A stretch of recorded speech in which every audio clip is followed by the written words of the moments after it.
బొమ్మవై ప్రతిభ చూపి బ్రహ్మాండ నాయకుడివైనావు.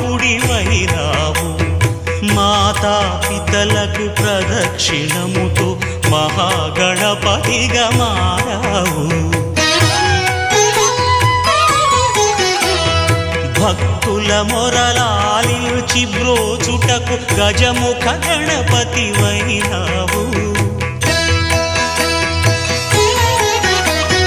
బ్రహ్మాండమునే బొజ్జలో దాచి లంబోదరుడవు అయినావు.